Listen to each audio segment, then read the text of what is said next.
The way Aunt Patricia sipped her champagne at my father's while reading made my skin crawl. She'd always been theatrical, but celebrating at your own brother's legal proceedings was a new low, even for her. "I simply can't wait to begin renovating the estate," she announced to the small gathering in the lawyer's office. "The place has become so shabby since James let things slide." I'm Olivia Bennett, 29, and the shabby estate she was referring to as my childhood home, the house where my father had raised me alone after my mother's death. The same house where Aunt Patricia had shown up exactly twice in 15 years, both times to demand money. Now, Patricia," my father's lawyer, Mr. Harrison, said mildly. "Let's proceed with the reading before making any plans." Of course. She waved her hand dismissively, diamond bracelets jangling. "Though we all know how this will go. I'm James's only living relative, apart from—" Her eyes slid to me with barely concealed disdain. "His unfortunate daughter." I straightened in my chair, smoothing down my simple black dress, the best I could afford on a teacher's salary. My father had always encouraged my choice to work with children, even when it meant I couldn't maintain the lifestyle his wealthy family considered essential. "Shall we begin?" Mr. Harrison adjusted his glasses, pulling out a thick envelope. Yes, Patricia said impatiently. "Though I don't see why we needed to include Olivia. It's not as if James left her anything substantial. Not after she refused to join the family business." I bit back a retort. The family business she referred to as Bennett International, a shipping empire my grandfather had built. Patricia had married into money and never worked a day in her life, yet somehow felt entitled to criticize my career choices. Mr. Harrison cleared his throat. "The last will and testament of James Edward Bennett III." He began reading the standard legal language while Patricia practically bounced in her seat.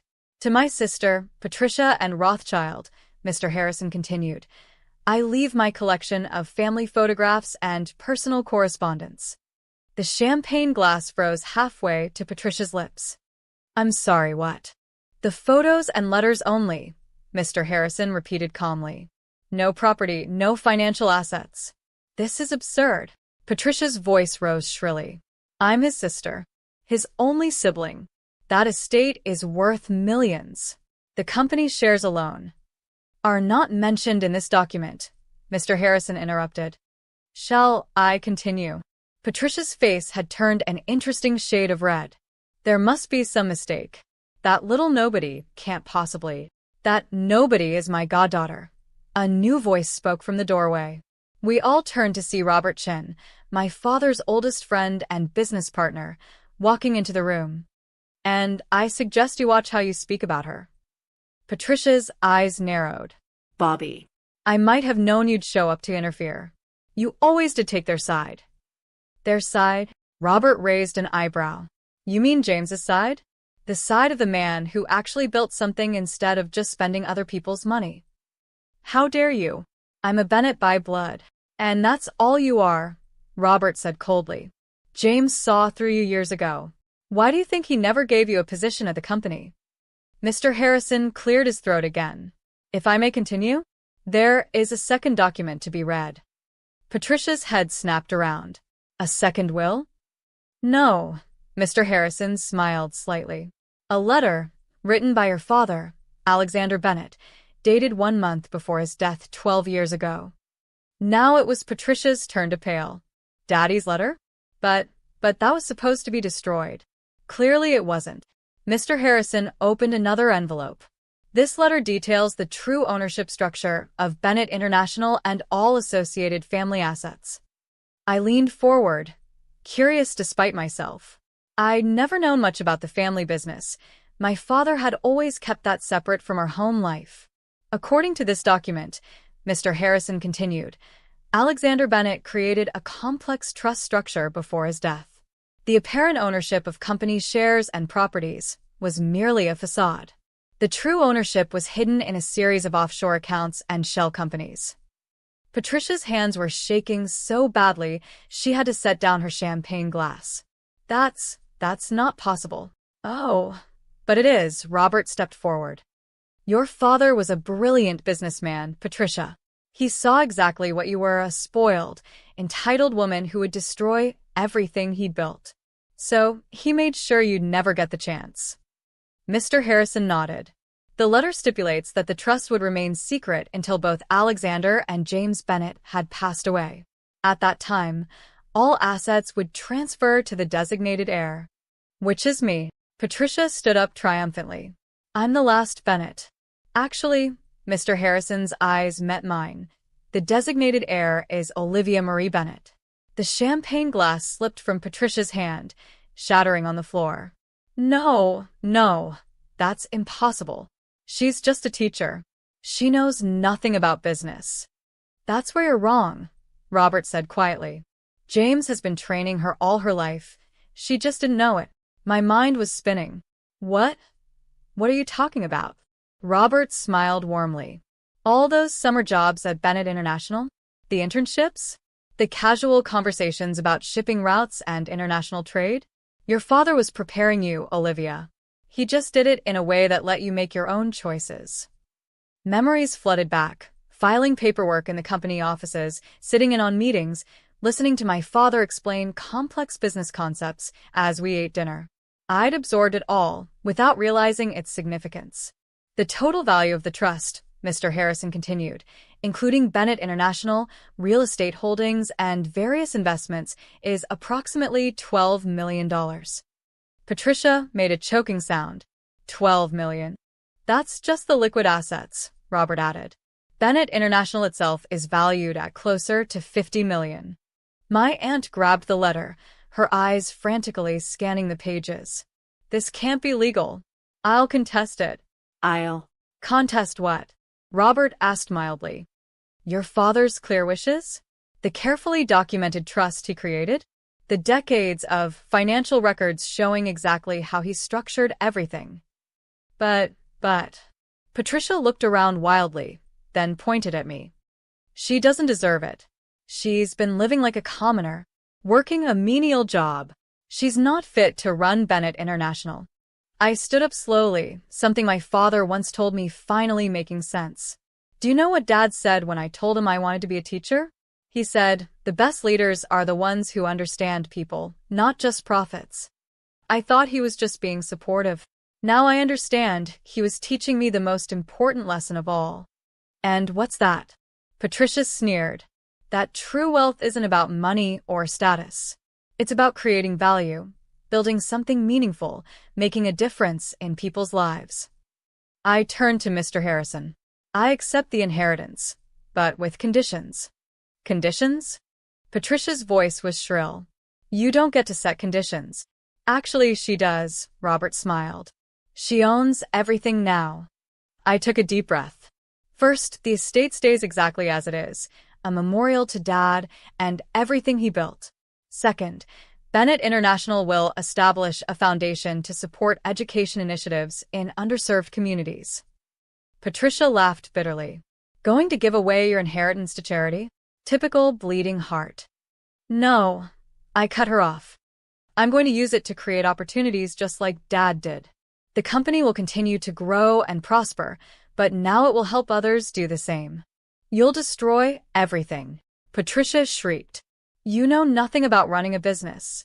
That's where you're wrong, Robert interjected. I've watched Olivia all her life.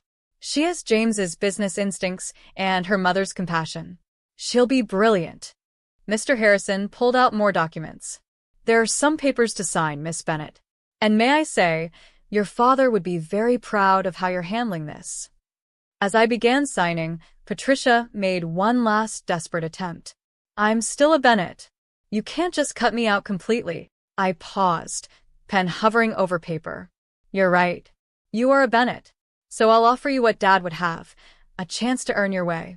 There's an entry-level position open in our Hong Kong office. You can start there, learn the business from the ground up. Entry-level? Patricia looked like she might faint. You expect me to work? Yes, I said simply. That's what Bennets do. We work, we build, we create value. If you want to be part of this company's future, you'll need to contribute something more than just your last name. The next few weeks were a whirlwind of activity. Robert helped me understand the complex structure of Bennett International, introducing me to key executives and walking me through the company's operations. To my surprise, many of them already knew me from my summer jobs and internships. Your father was clever, Robert explained. He made sure you met everyone important in the company, learned every aspect of the business, but always in a way that seemed casual, unplanned. Patricia, predictably, did not take the Hong Kong job offer.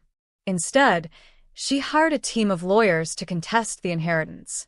They got nowhere. My grandfather's arrangements were ironclad, documented meticulously over decades. He spent 12 years setting this up, Robert told me, making sure Patricia could never touch it, that you would be protected and prepared when the time came.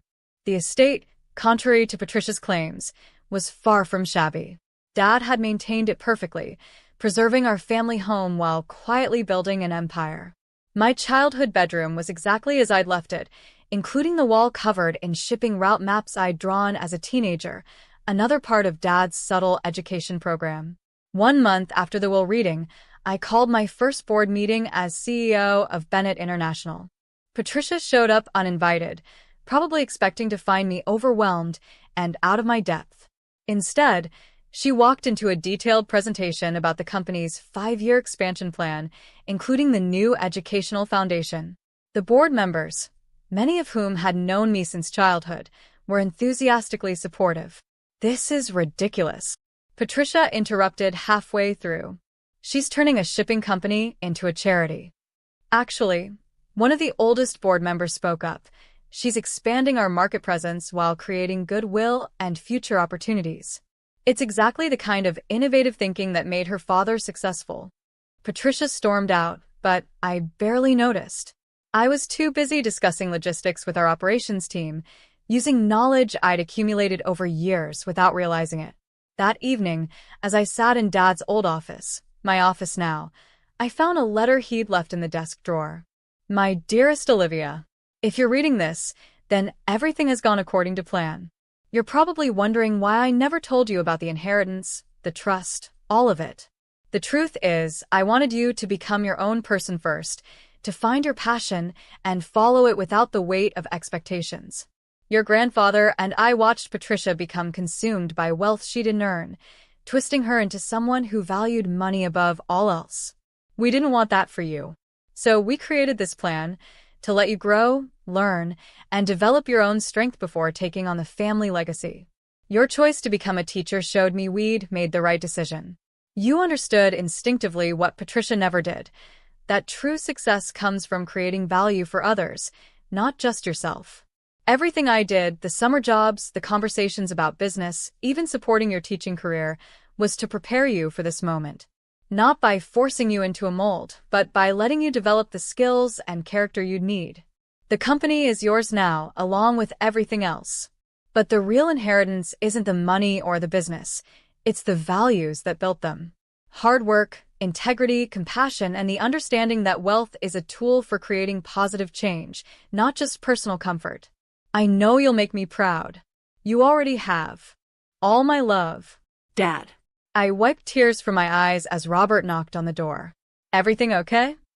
Yes, I smiled, holding up the letter.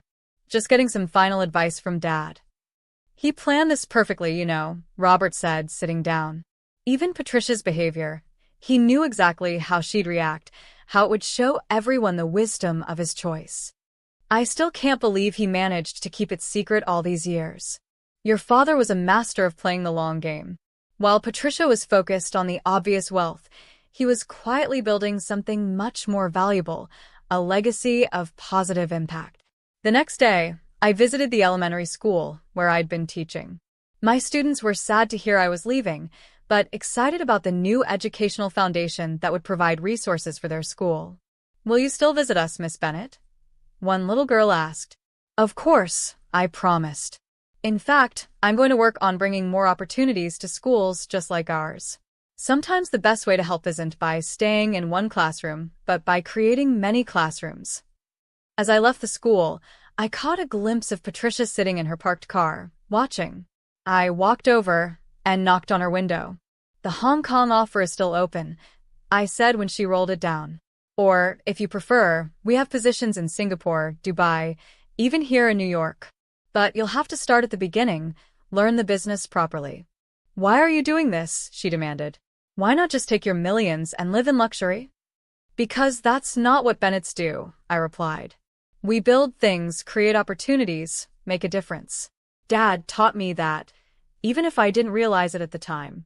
He would have taught you too, if you'd been willing to learn. I don't need your charity, she spat. It's not charity, it's opportunity. The same opportunity Dad gave me, to earn something instead of just inheriting it. Think about it. 3 months later, to everyone's surprise, Patricia took the Singapore position. It wasn't easy for her. Years of entitlement had to be unlearned, but slowly, she began to change.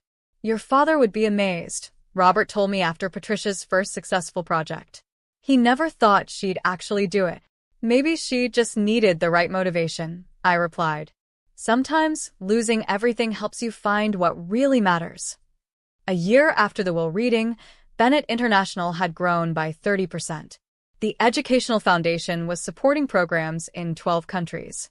Patricia had earned her first promotion in Singapore, and I had finally understood the full brilliance of my father's plan. He hadn't just protected his wealth from Patricia's greed, he created a way to transform it.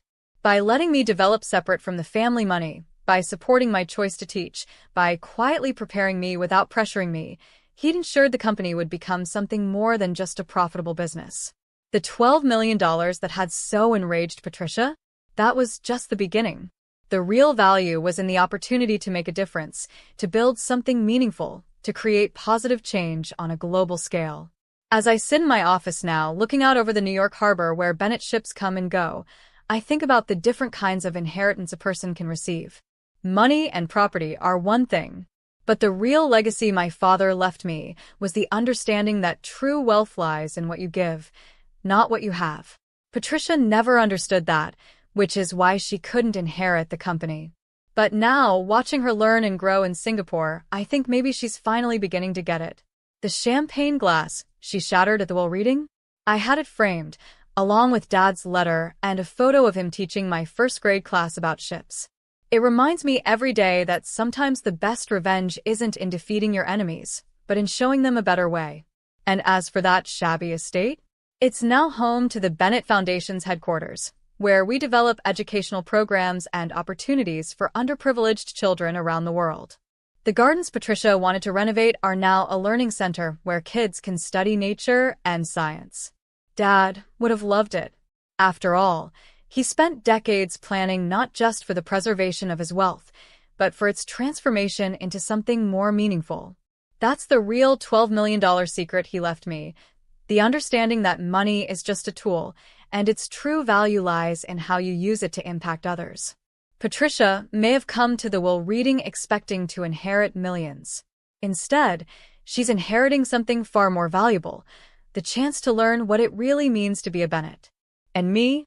I inherited exactly what Dad intended, not just wealth, but the wisdom to use it well. Sometimes the best secrets aren't about hidden money or clever legal tricks. Sometimes they're about hidden lessons, carefully planted and patiently nurtured, waiting for the right moment to bloom. That's the legacy I'll protect and pass on, not just the millions in the bank, but the millions of opportunities we can create for others. After all, that's what Bennetts do. Thanks for watching. See you again in the next video. Stay stunned.